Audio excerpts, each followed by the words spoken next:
Good morning. I hope everybody had a good sleep after yesterday so that you can sit through another day of material on nonviolent resistance. I wanted to start today with showing you a brief clip that a number of activists in Russia developed back in 2011. And the reason I wanted to start with this clip is because what we're going to talk about in this first session this morning is a fairly dark and difficult topic, which is managing repression, especially brutal repression, and still trying to succeed using nonviolent resistance. So let me start with a film that these activists put together as a way to demonstrate how they could shift the level of fear that people experience around repression.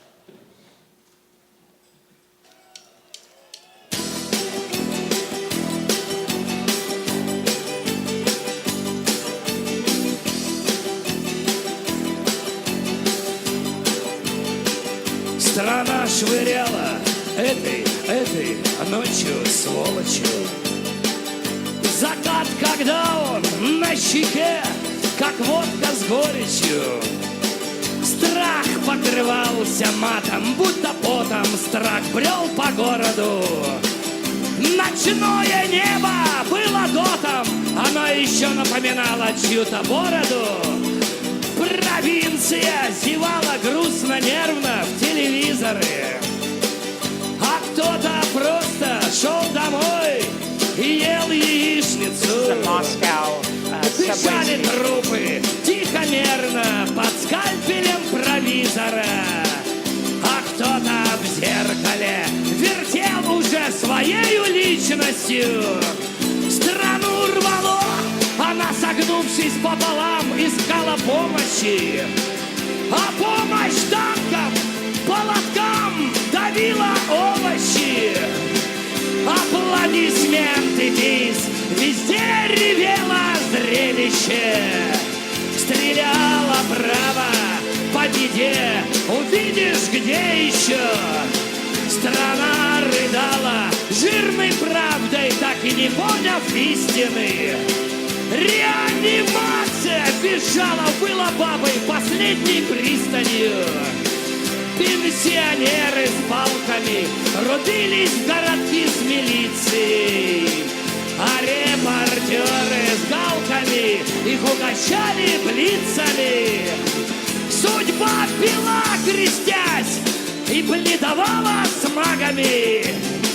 Брели беззубые старухи, да с зубами флагами. Да, повар голод подмешал им жидкий суп, довольно пороху. Герои крыли тут и там огнем по шороху. И справедливость думала занять чью-либо сторону. Потом решила, как всегда, пусть будет смерти поровну. Да, погибали эти окна, эти крыши первыми. Все пули были здесь равны, все мысли верными. Аплодисменты, бис, везде ревело зрелище. Стреляла браво по беде, увидишь, где еще.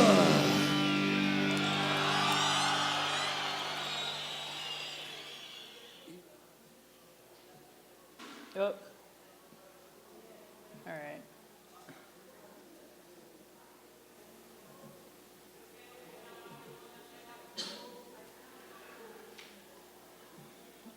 Okay. So basically, the types of nonviolent movements that I'm most interested in, the ones that are demanding some kind of radical systemic change, are always met with some form of violent repression.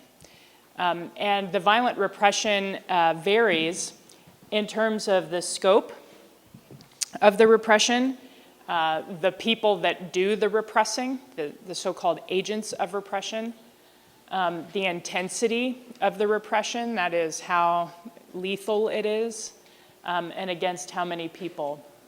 And a scholar named Christian Davenport, who's an expert on dissent and repression, actually said that repression is such a constant feature of contentious politics that it's almost like a law. He calls it the law of coercive responsiveness, meaning that any form of dissent that seriously challenges the existing status quo will experience violent repression from the opponent. Now, that said, there are political limits on what repression can actually achieve for those that are using it. So I'll invite you to read this brief quote, and I guess our interpreters can help us translate it into Portuguese as well. So I'll give you a moment to read this quote. I'm not sure they translated it from there. I think, do you have the slides? Okay, they got it.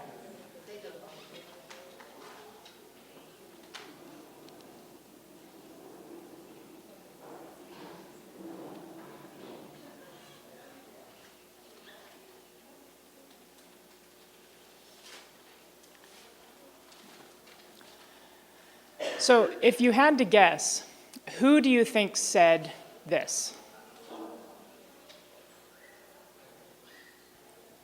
Just shout out a name. Good job, yes. How did you know? Right, it's Hitler, Adolf Hitler. He admitted this quote to one of his internal entourage at the height of the Second World War, when Germany was beginning to lose the war. And he told this to one of his lieutenants who was complaining to him about the fact that they could not quell dissent anywhere in the conquered regions that the Nazis had occupied. And what Hitler said is, it's kind of a myth that we can actually subdue conflict with force. We have to subdue it with psychology. We have to convince people that they're so afraid that they wouldn't dare to rise up. And so if people like Hitler think this, there's no reason that movements shouldn't also have this information and understand that much of what the repression is trying to scare people into not resisting in the first place. So several colleagues and I have been documenting the different specific ways that different governments have tried to repress their movements. And we've identified a set of very common methods that these governments have used to try to undermine people power movements. The first one that's very common is blaming foreigners or outsiders for the uprising. So this is like a universal thing now, where whenever there's some kind of popular movement, the opponents immediately, or the critics, immediately blame foreigners or outsiders to undermine the legitimacy, the domestic legitimacy of the campaign. They often attempt to mischaracterize the participants in the campaign as traitors, coup plotters. In the United States, they often say communists, which is a really bad word there. Terrorists, or people who are otherwise criminals. They will often try to co-opt people in the opposition by paying them off or giving them a job offer that co-opts them into the system that they're trying to oppose. They will often pay off or increase the salaries of people who work directly for them to prevent them from defecting. They will counter-mobilize their own supporters to try to make it look like they have people power too, and therefore they can contest the legitimacy of the claims that are being waged against them. They will often plant agents provocateurs, or infiltrators into the movement to try to provoke violence, both within the movement and against police. They will often delegate repression to militias, plainclothes police, paramilitaries, or others, so that they can deny the repression. They will often use one or two very severe repressive episodes, what most scholars of repression call state terror, to scare everybody else. Because what the government wants is the minimal application of violence that they need to expend in order to stop the mobilization. They will often try to censor information. They will try to spin it to their own benefit using propaganda. They will often close off or deny access to independent or third-party journalists. They will often use surveillance to try to track the behaviors of different activists. They will also use pass new laws that try to help them to reinforce their grip on power by outlawing certain behaviors or expanding the range of repressive behaviors that they are allowed to pursue. And then they often share information about today's best practices in suppressing dissent. In fact, one of my colleagues attended a meeting, a high-level meeting that was between different internal security leaders of Russia, China, Iran, Syria, places like this. And they were having a very open conversation about what are you doing to suppress your dissidents today that's working? What isn't working? And they were cataloging exactly these methods as the best way to confront nonviolent opposition. So we know that they're doing it. Now, here's a question for you. What is it that repression is supposed to achieve exactly? So what are the things, what does the state want that it's trying to get through repression?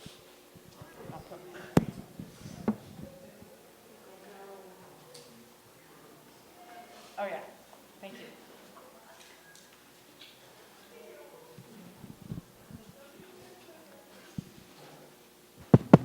There we go.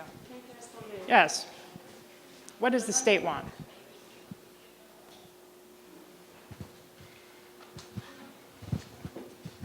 Maybe to keep the state order? Maybe to keep the civil order, you said? Yeah. Yeah, okay, that's one thing. So keep or restore order, for one thing.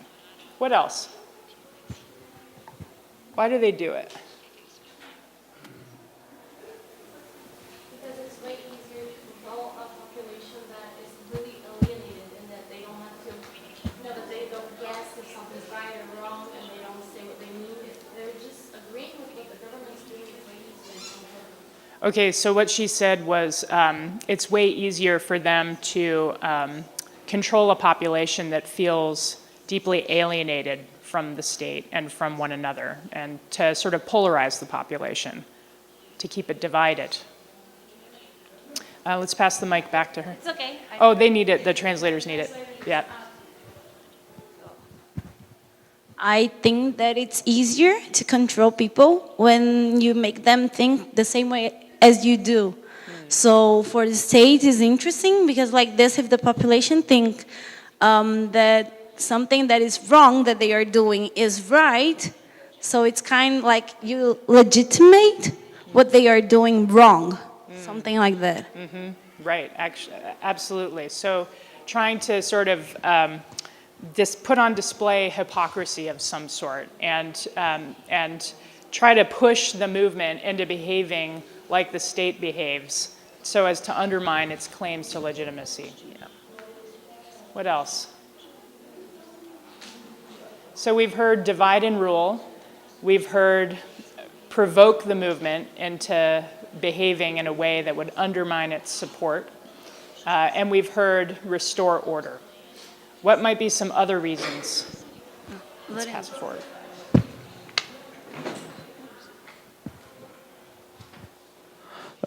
I do believe that one of the reasons is to spread fear. Because when you're using repression, other people usually don't want to get in with the movement that is being repressed. Right, so to spread fear, to deter more people from participating. So trying to keep the movement small and therefore ineffective. Because one thing we learned yesterday is that numbers are really important for movements to succeed. Okay, good. What else?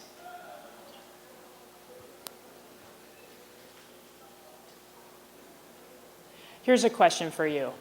Do you think that different agents of the state like to repress? Do they like it? This is an important question.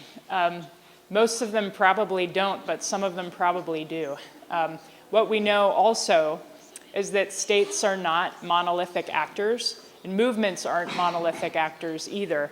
But there may be people that reside in different repressive parts of the state that actually like it. And it's important to recognize that many of these movements do face serious and sustained repression, and that some of the agents of that repression are vulnerable to defection. To try to build that political power to sort of contain those that want to repress, while also encouraging the loyalty shifts of those that could take it or leave it, really.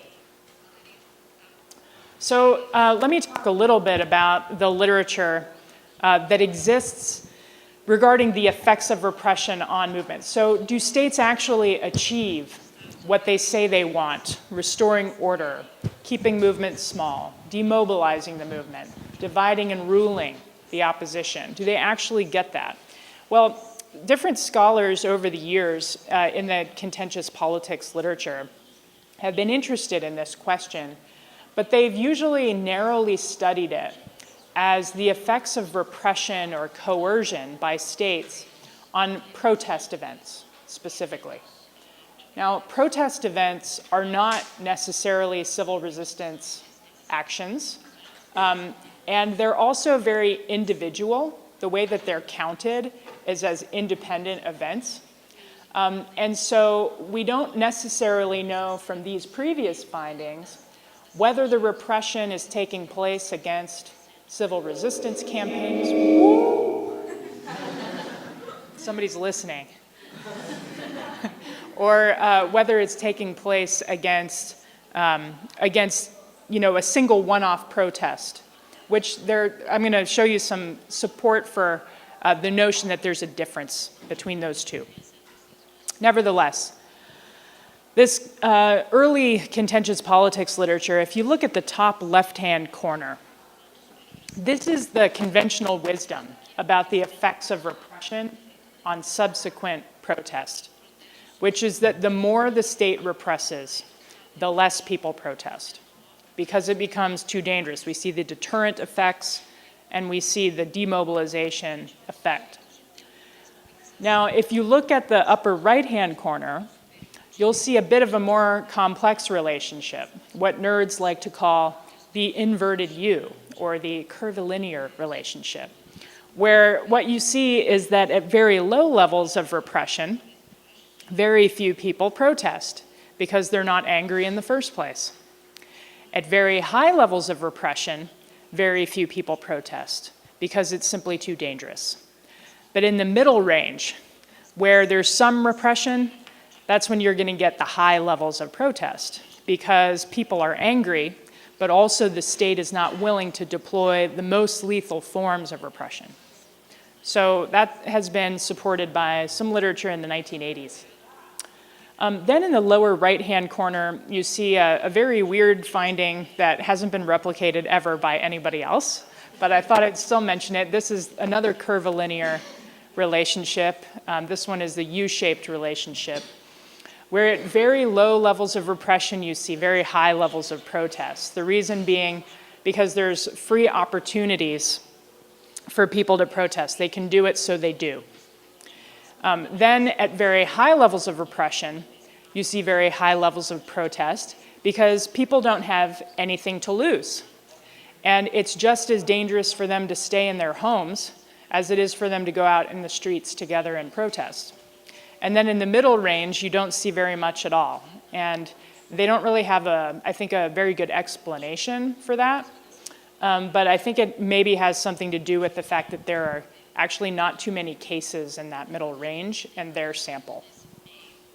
So then on the lower left-hand corner, you're going to see the backfire dynamic. And this is the one where as repression increases, protest increases as well. And there's been some findings that have supported this positive association between repression and mobilization.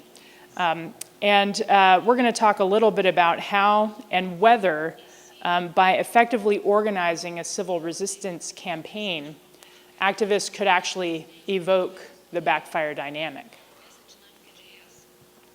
I should mention that if you take all the different data from all around the world on protest, and you take all the data about repression, and you look at the association, there's no association. A straight line like that means nothing. There's no standard relationship that can be found in the data.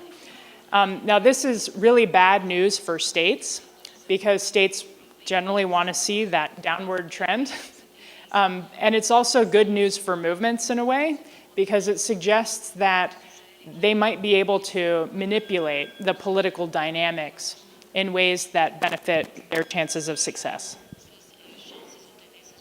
So, what are the things that might determine whether repression hurts or helps a campaign? There's a literature out there that talks about the nature of the conflict itself as being important in determining this. In particular, whether the campaign shares some kind of common identity with the opponent. So Ralph Summey wrote a really important article called Nonviolent Resistance and the Extremely Brutal Opponent. This is an article that that you'll have access to in the E-class. And in it, he speculates that campaigns that have a dependent relationship with the state are going to be able to manipulate repression to their benefit. So in cases like Serbia, where Milosevic was directly dependent on Serbs to maintain power, it was easy for them to withhold cooperation in a way that really challenged his power. And so he was limited about the degree of repression he could visit upon them. Compare that with Kosovo, where there was a different ethnic identity, Serbs versus Albanians. And the Albanian portion of the population in the Kosovo region of Yugoslavia was much smaller than the Serbian population. And Milosevic's hold on power did not depend on whether the Kosovo Albanians liked him or not. And so you see very little restraint on the amount of violence that he visited upon the Kosovo Albanians. So in the case where there is a direct dependency, where the opponent is trying to use the population to maintain power, it is easier for the movements to avoid the worst kinds of repression, and it's easier for them to take a repressive episode and cause it to backfire. What he calls the indirect dependency relationship would be like Kosovo or East Timor or Tibet, for example. These types of situations are very difficult for movements to manipulate without the support of third parties that do identify directly, culturally or socially, with the opponent. So for example, in East Timor, which the Indonesian government annexed in 1965 with the help of US military support, that island declared war basically on Indonesia and waged an armed struggle for 9 years that cost the island about a third of its population. I mean, a third of the population was killed during the course of the conflict. So not only was it a small place to begin with, but it became smaller over the course of the armed struggle. Now, what happened is that between 1974 and 1988, there were small-scale, low-intensity conflicts, but a growing sense among the East Timorese that they needed to develop some kind of more effective and less costly strategy to reclaim their independence. So they developed a strategy that involved sustained nonviolent action, non-cooperation, while also building connections and networks within Indonesia. And they reached out specifically to universities in Indonesia to try to form connections with students that they thought would be more inclined to sympathize with their human rights claims. And those students, who were primarily leftists, started to openly challenge the Indonesian government's right to occupy East Timor. There was a transnational network that developed through the early 90s after a very high-profile massacre called the Dili Massacre in 1991. It occurred during the Pope's visit to Indonesia, and there were a couple of well-known Western journalists who were actually attacked during the course of the massacre. Does anybody know who Amy Goodman is from Democracy Now? So she's a well-known American kind of progressive journalist who was beaten by Indonesian forces but made it out of the country with a number of smuggled tapes that actually showed video footage of the massacre.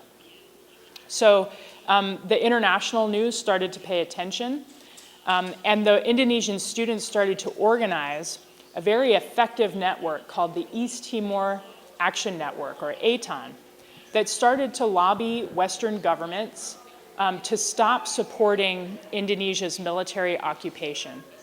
In fact, the movement successfully lobbied the United States Congress to sanction Indonesia by withholding military supplies for its occupation. And then during the course of the Asian financial crisis in 1997 and 1998, there was an uprising against Suharto in Indonesia that culminated in international actors sitting down with him to negotiate a bailout, basically through the IMF. But one of the key things that they said he had to resolve was the East Timor question.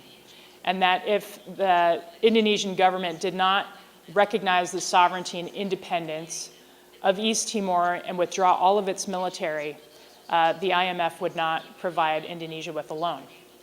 So as you can see, it might have been very difficult for a few 100,000 people and a closed-off island to effectively wage nonviolent struggle alone because they didn't have a direct dependency relationship.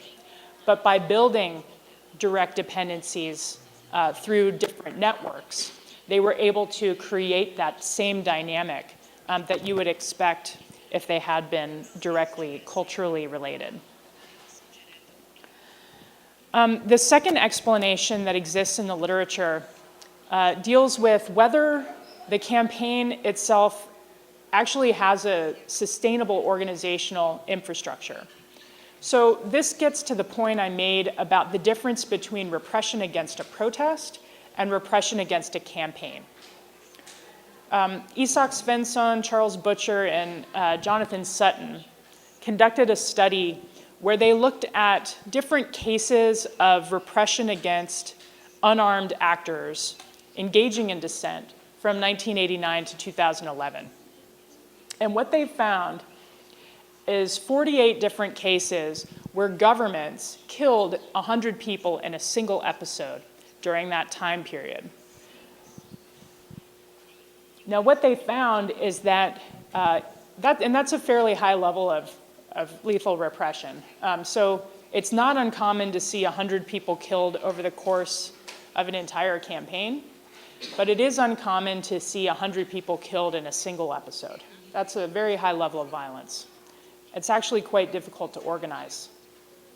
So what they found is that when that level of violence occurs against a campaign, that is a demonstration that's part of an organized nonviolent campaign, about half of the time, those killings backfire, meaning that mobilization increases and the campaign ultimately succeeds, despite that level of lethal repression. But here's a very important finding.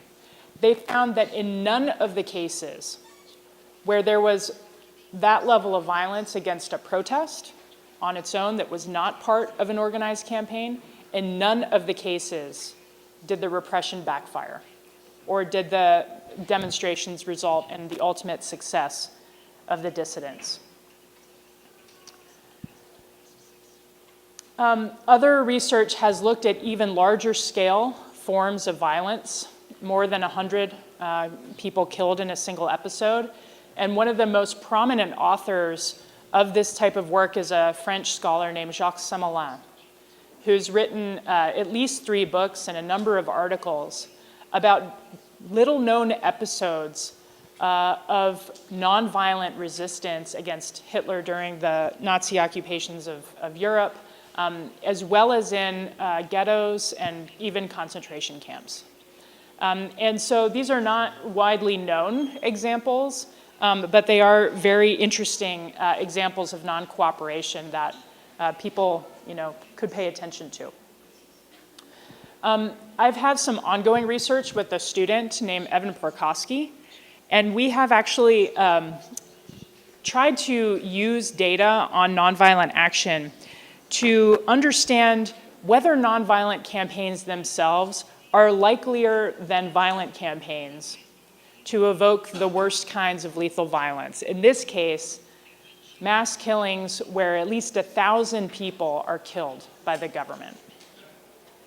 So what we found is we actually used data from 1955 through 2014 to try to understand what are the most common predictors of mass killings against dissident movements. So here what you can see is a comparative graph showing the distribution of these mass killings of at least 1,000 people over time by the different type of campaign. The blue line shows all of the mass killings that occurred during this period. The green line shows mass killings against armed struggles. The red line shows mass killings against nonviolent campaigns. So you can see from this graph over time that nonviolent campaigns already are far less likely, on average, to evoke mass killings than violent campaigns. That said, the numbers become disturbingly close together in the last 10 years.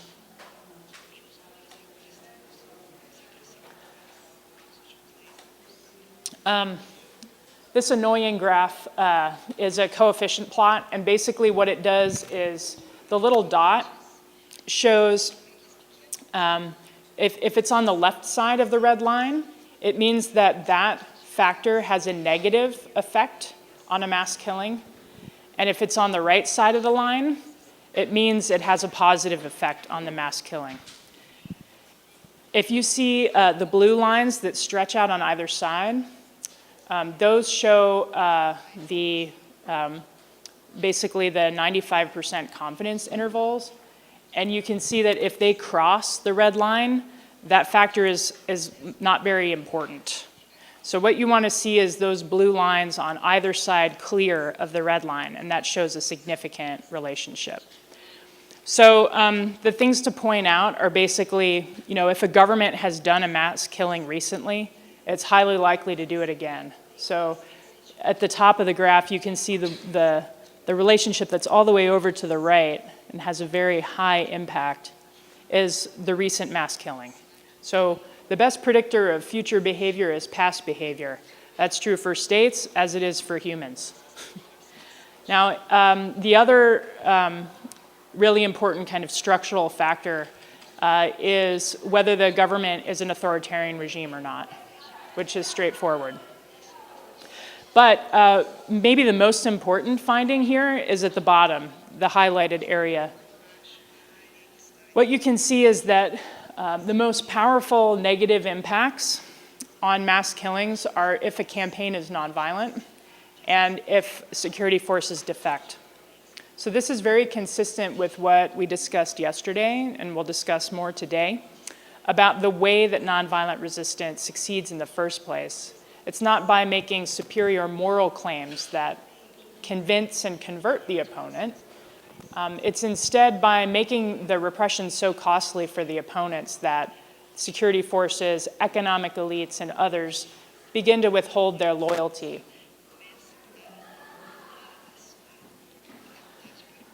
So, in other words, a lot of scholars have assumed that if a nonviolent campaign takes place and then repression happens, the movement has no choice but to become violent. This is a very common assumption. But what this research suggests is that there are lots of other choices that movements can make. One of them is that they can shift nonviolent methods. So a lot of times, these mass killings take place in the context of protests or demonstrations or rallies. But there are other forms of nonviolent action, like strikes or stayaways, stay-at-homes, other things that are very low risk and don't expose activists to direct repression in the same way. The other thing they can do is try to just maintain the status quo and keep going the way they're going and hope for luck. They can retreat, my personal favorite, retreat and regroup, figure out how to survive today so that you can plan ahead and try to do something in another few months. And then, of course, many movements do respond with violence. And this afternoon after lunch, I'll talk about the political impacts that can have on the movement and its chances for success in the long term. One of the things that, that many of us have noticed is an interesting double standard around people's assessment of whether nonviolent action can succeed in the face of repression. And one time, Stephen Zunis and I were talking, and he said, you know, people, if there's a protest and 36 people are killed, a lot of people rush immediately to say, we tried peaceful methods and it didn't work, and so we have to use violence. But if there's an armed struggle going and 36 people are killed in a shootout, very few people come out and say, 36 people were killed, we tried violence, clearly it's not working, we have to try nonviolent resistance. So there's an interesting, like higher standard of effectiveness that, that nonviolent resistance has to demonstrate. So in terms of the backfire dynamic, there's a number of new studies that are coming out about how movements that have experienced repression are able to sort of regroup and use their experience either to benefit them politically or even tactically. And as I mentioned yesterday, backfire is simply the process in which the opposite effect is produced by repression. So repression will end up actually empowering the movement by solidifying its moral claims, or by drawing more people to it who are angry about the repression that occurred the day before. Sometimes people have argued that it can actually diffuse certain skills that movements need to succeed, like clandestine communication or organizational skills that allow them to better maneuver around state surveillance. There's an argument that it can elicit third-party support, either by external actors who sanction the regime or remove their support for it, or it can create defections. That is, security forces or economic elites or others who don't want to support the regime anymore. So Brian Martin, who's long studied the backfire dynamics, has said that backfire really requires a few key components. The first is that the act of repression is widely perceived as excessive, disproportionate, or unjust relative to the threat. The second thing he said is that the repressive episode has to be widely communicated. So it has to, it has to be covered by someone, a journalist or an activist who's able to get the word out via social media or movement media. And the movement has to anticipate that the regime will try to spin the event to favor themselves. So they'll try to degrade the dissidents or discredit them in some way. So what Martin argues is that movement strategies that keep in mind these three necessary factors can actually anticipate and prepare when repression happens to exploit the episode to their favor. Now, this does not mean that they should deliberately provoke repression, because repression does overall reduce the chances of success for any campaign, violent or nonviolent, not to mention the humanitarian cost. But if it happens, and it almost certainly will, when movements are seriously challenging the status quo, he argues that they can prepare to make use of the episode to enhance the status of their campaigns. We have been able to give seminars like this all over the world, and I've learned a lot from hearing from activists themselves about the things that they've learned and that they've asked me to share with everybody else about how they've dealt with repression on a tactical level. And one of the key lessons that they've learned is that when people are arrested, it's very important to try to get them out of detention as soon as possible. There are a few reasons for this. One is that the worst kind of abuses against activists or activist leaders are the most likely to happen in detention, like in prisons or in holding cells, because they're isolated and alone, and security forces have a very little restraint on what they can do. So what that means is that before mobilizing any events, they suggest mobilizing legal assistance that can be deployed immediately when someone gets arrested, while also planning direct actions that directly confront prison authorities when somebody is being held. The second thing that they've noticed is that actually the worst kinds of repression are not as likely to happen against very large numbers of people. I mean, the more people who are there, the less likely it is that each individual person is going to get hurt. So one of the strategies that has been adopted by many movements is moving around in groups. And that doesn't mean moving around in groups of all the people that are leading and planning the movement, but that people who are leading and planning the movement always have a group of people with them at all times, including in their homes. And there are many different accompaniment groups that will actually send people as like unarmed bodyguards to accompany activists who feel that they are at risk. Groups like Nonviolent Peace Force or International Peace Brigades and many others specifically are organized to send people to accompany activists, human rights workers and others that have been threatened by their opponent regimes. The third thing that I've heard very commonly is how important it is to tell media sources exactly the truth about how many people have been hurt. Now, there's a tendency to always want to exaggerate the amount of people that have been hurt in a given episode. Because for one thing, it's usually the case that when there is a very chaotic scene, it's easy to see more people get hurt who actually got hurt, because people are running around and they might all see the same person who got shot or whatever. And so they say that, there might be one person shot, but 5 people saw it. And so it sounds like 5 people were shot.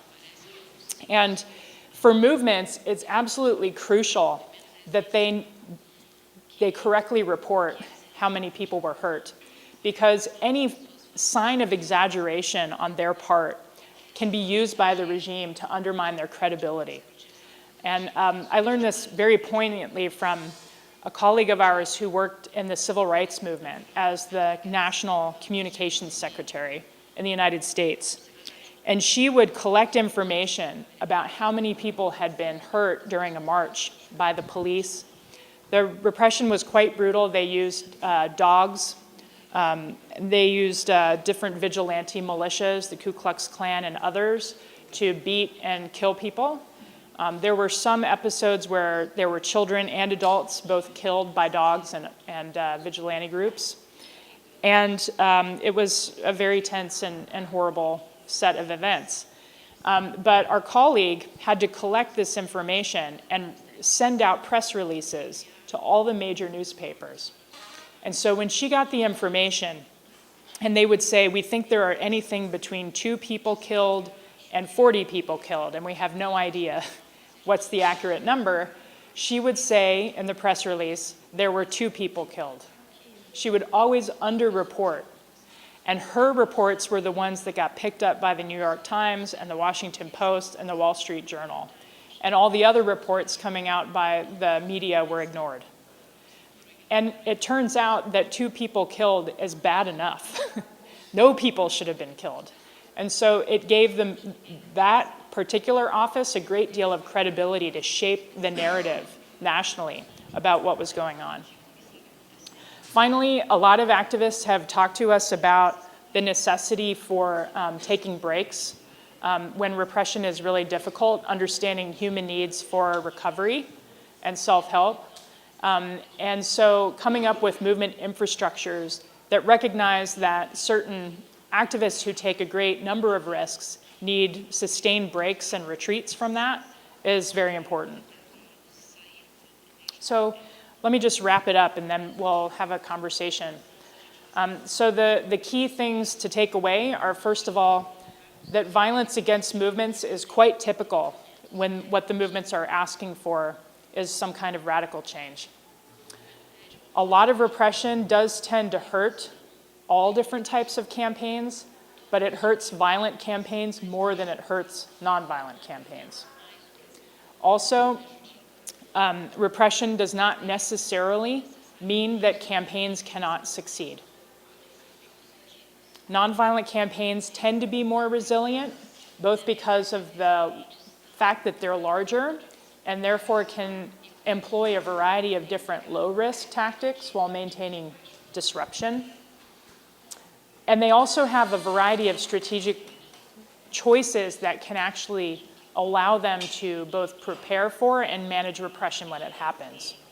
So repression is bad, but it doesn't doom the campaigns. There's an interesting anecdote that one of our colleagues mentioned to me about this, because I have to admit that some mornings I wake up and I think, nonviolent resistance does not work. It just doesn't work. I know, like, this sounds crazy. And then you sort of look at the data and see that it works surprisingly well, but very few people know that.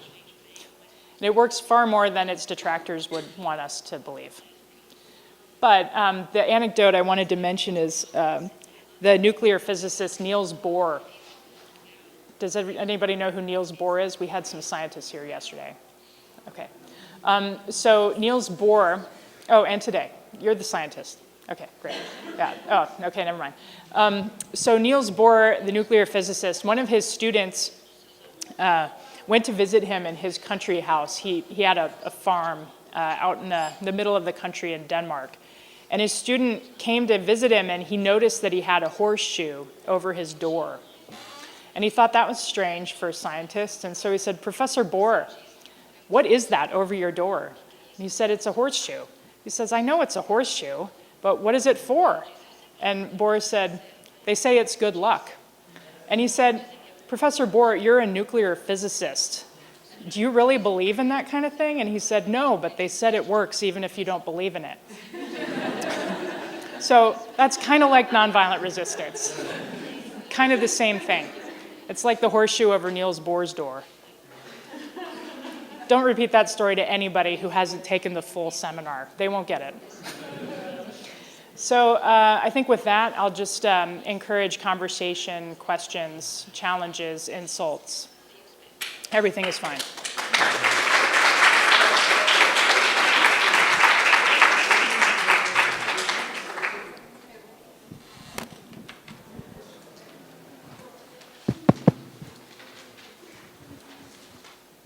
Vamos levar umas 3 perguntas, né?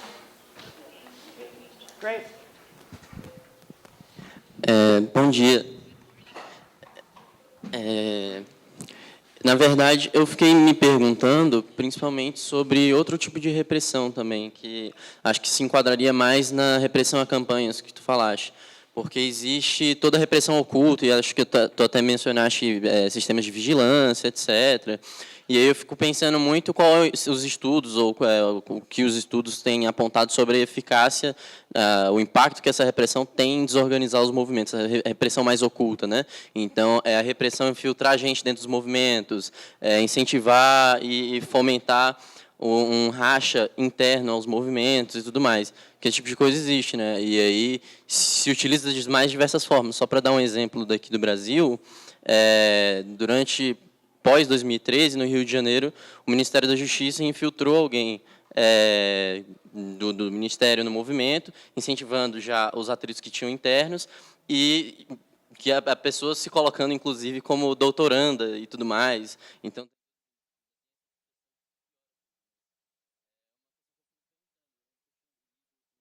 um artigo no livro organizado pelo Jack Goldstone, que era justamente sobre isso, mas é o único material que eu tinha visto sobre o assunto, e conheço muito pouco material a respeito, assim, acho que é algo interessante de se ver. E aí uma das conclusões que esse artigo ele leva é que o grande papel dessa repressão oculta talvez seria não efetivamente em desorganizar os movimentos, mas o impacto psicológico que isso causa, porque você passa a tomar e gastar seu tempo com uma série de preocupações que antes talvez você não teria. Eu queria saber mais ou menos a tua opinião, ou se pudesse falar mais alguma coisa sobre isso.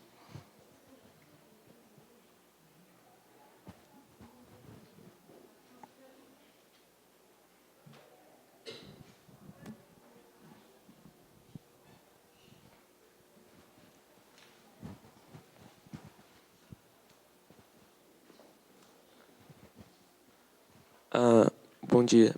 Eu teria uma pergunta para você, principalmente sobre 2 pontos que você apontou. Primeiro, qual deveria ser, nos seus estudos, qual relação é mais efetiva do movimento com os veículos tradicionais de mídia, que tem uma grande tem um alcance relativamente superior aos meios, teoricamente, aos meios sociais de mídia que tem atualmente. E também eu queria perguntar, na última parte, quando você mencionou o fato de ser interessante subestimar o número de fatalidades e de causalidades da repressão violenta ao movimento, se isso não prejudicaria a estratégia de backfire do movimento.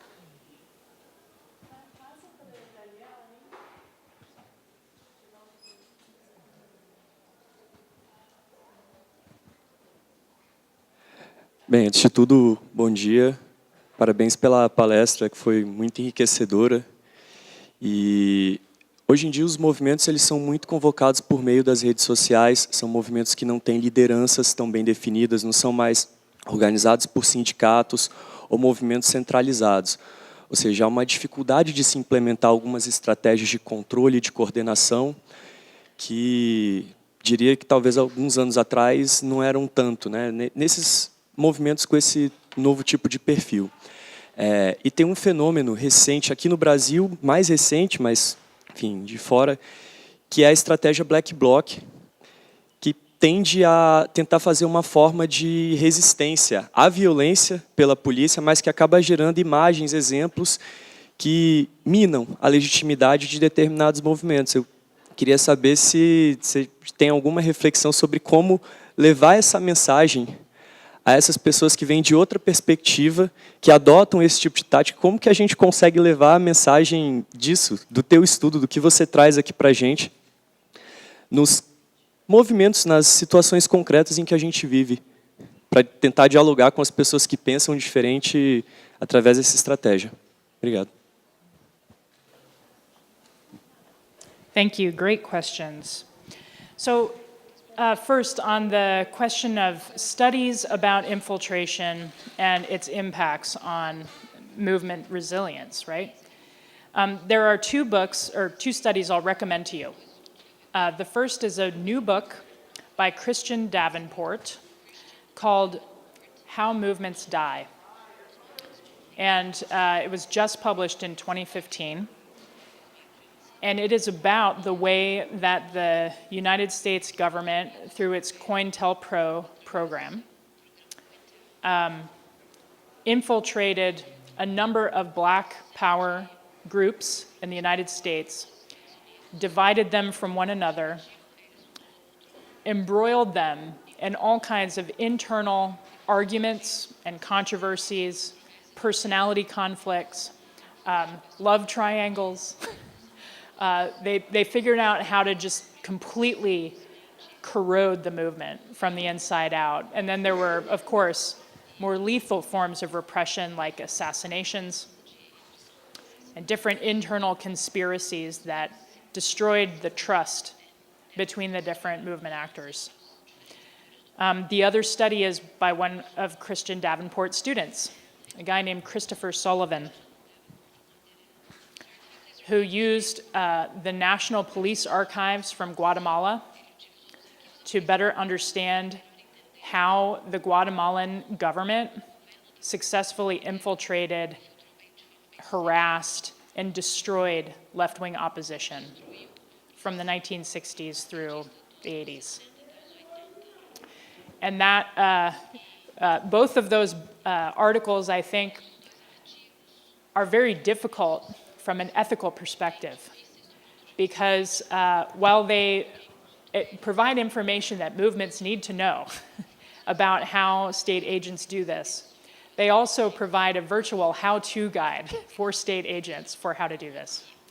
And so I think it would be very useful for movements to be as aware of these dynamics as the state agents themselves. So those are the two books, the two pieces I would recommend. The article by Chris Sullivan came out in 2015 in the Journal of Conflict Resolution.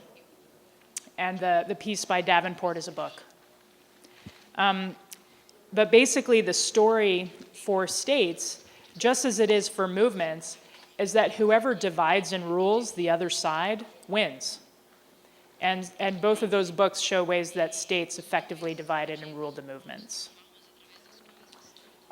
In terms of the question about traditional press and the strategy of underreporting different episodes of violence.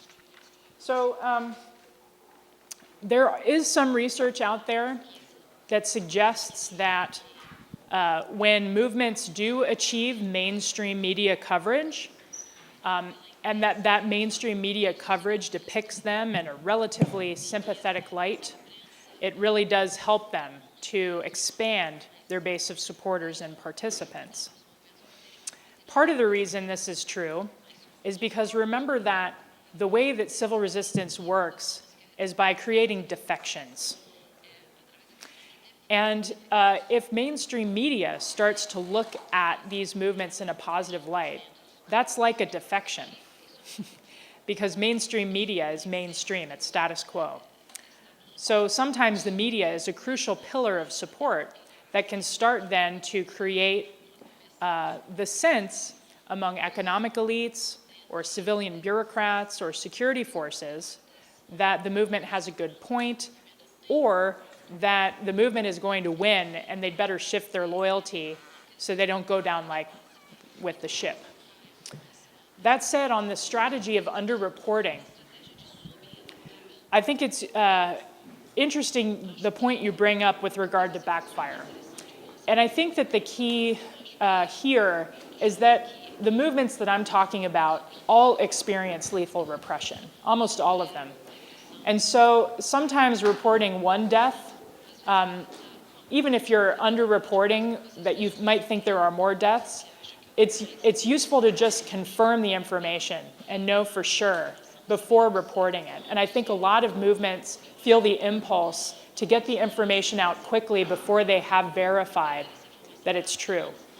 And that has often come back to harm them and undermine the backfire dynamic. So the key is just to report what's happened and what can be confirmed. And movements might even get more trust and faith about their credibility by saying, we hear reports of fatalities, but we don't know yet. We have not confirmed yet. And that can win them a lot of credibility in a very chaotic situation where people are making very wild and sort of ambiguous claims about what's happening. In terms of taking the message and persuading people, I wish you had the answer to that, because I myself end up having the same conversation with a lot of people in my country who are not convinced. And so, I think that there are lots of different ways to dialogue with people who are working from a different set of assumptions and a different set of facts.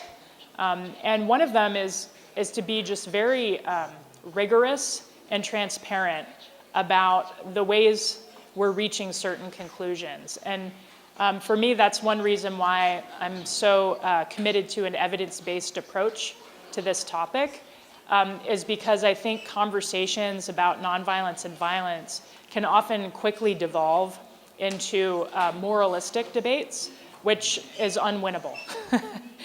Whereas if we talk in terms of political effects, there are discrete and observable metrics of impact that we can find some common ground with. And that's why I often talk about it in these terms. That said, you brought up an important point around some of the ways that people organize today, and that social media and different types of leadership structures predominate the movement space now. There's a very important study by Clifford Bobb and Sharon Nepstad that is called Kill a Leader, Murder a Movement.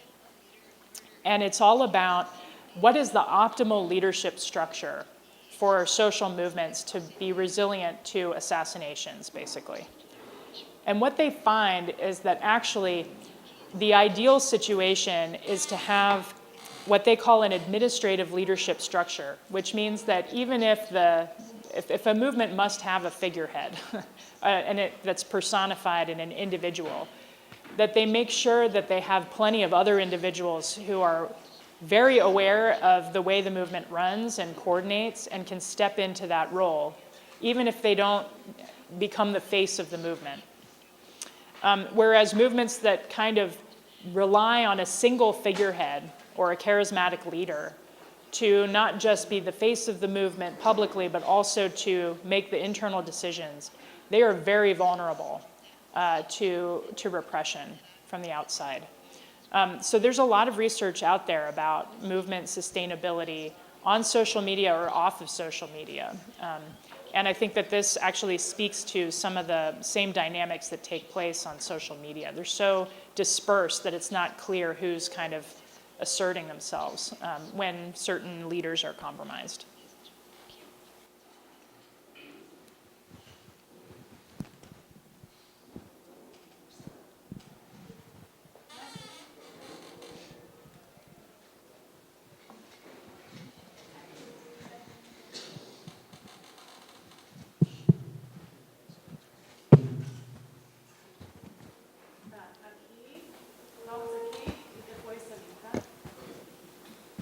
So as soon as I saw the picture on the board, I remember the question you made us about if the state agents like to use violence against the protests. Yeah. But the fact is, those state agents, they belong to the people. They're not different from the people who are protesting against something. Right. So how to make them understand that? Mm-hmm. So you belong to us, you're not different from us, and you have the same demands as we have. So how to make them sure not to act like Weber said of the use of violence to pursue power, but just to reivindicate the rights. I would like to ask, because we were talking about human rights and media and social media and the importance of them, but I would like to ask, what happens if we don't have this support? I mean, a lot of countries, we've seen that media doesn't really care because it's like a small country or because they're not like, they don't have military power or something like that. I mean, like we have Cambodia, we have East Timor, like people didn't really care about it. So it was like, I was thinking, what could we do or what could they do if they want this support, but if the media doesn't give? Something like that, I don't know.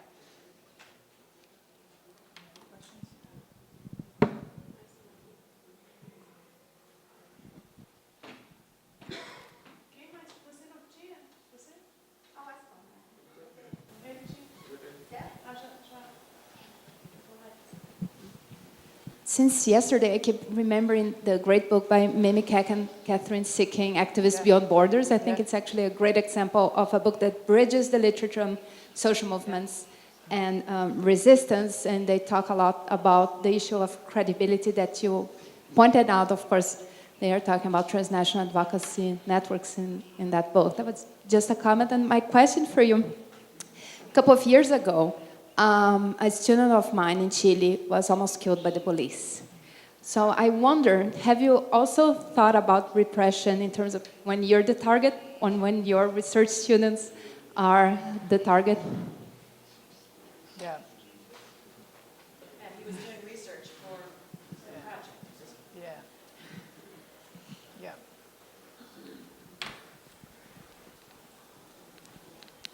Okay, so for your question about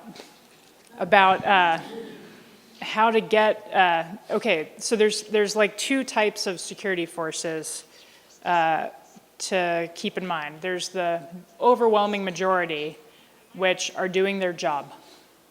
And then there's a very tiny minority who are doing their job and also like it. And so I would put to you that there's really nothing you can do about the latter category. So we're working with the former category, which is the ones that are just doing their job. And they can be much easier to convince that it's not in their interest, or in their employment interest even, to continue repression. Maciej's section that's next is going to be all about strategies for evoking defections from security forces and others.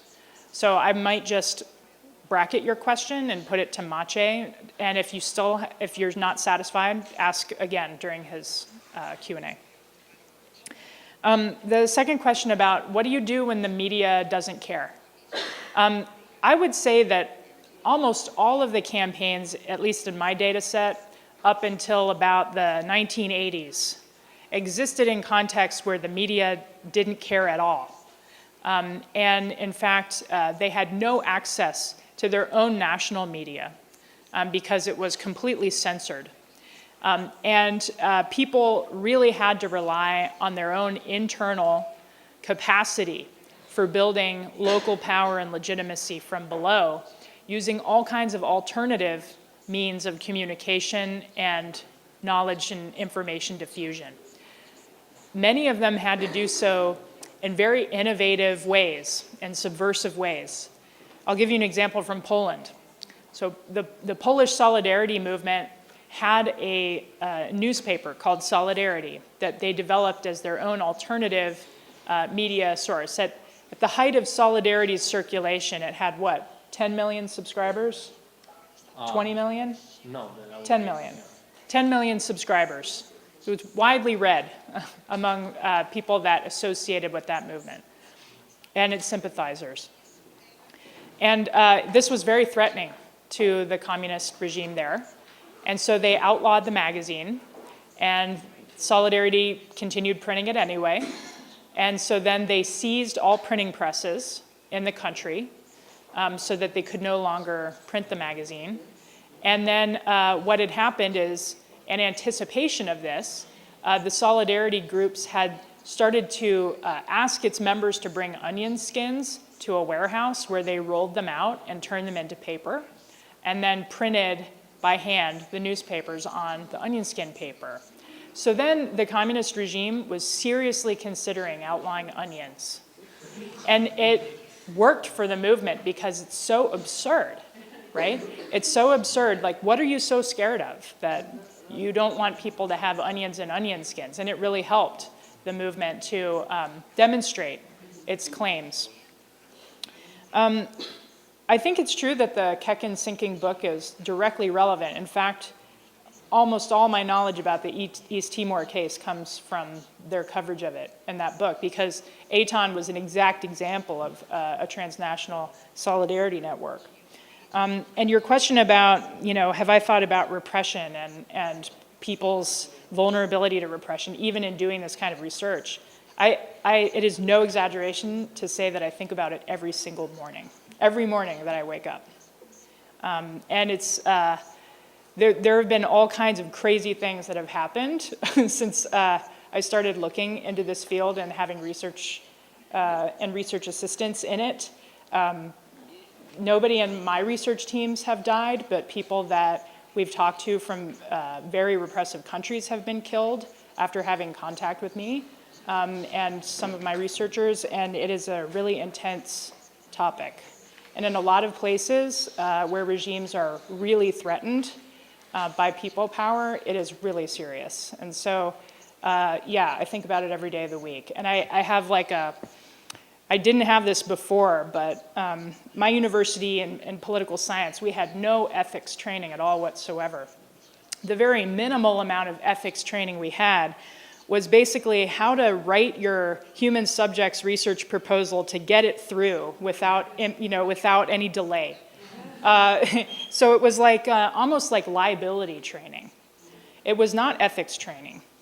And so we've had to do all of our ethics training on the fly. And I now have an ethics workshop at my school where what we do is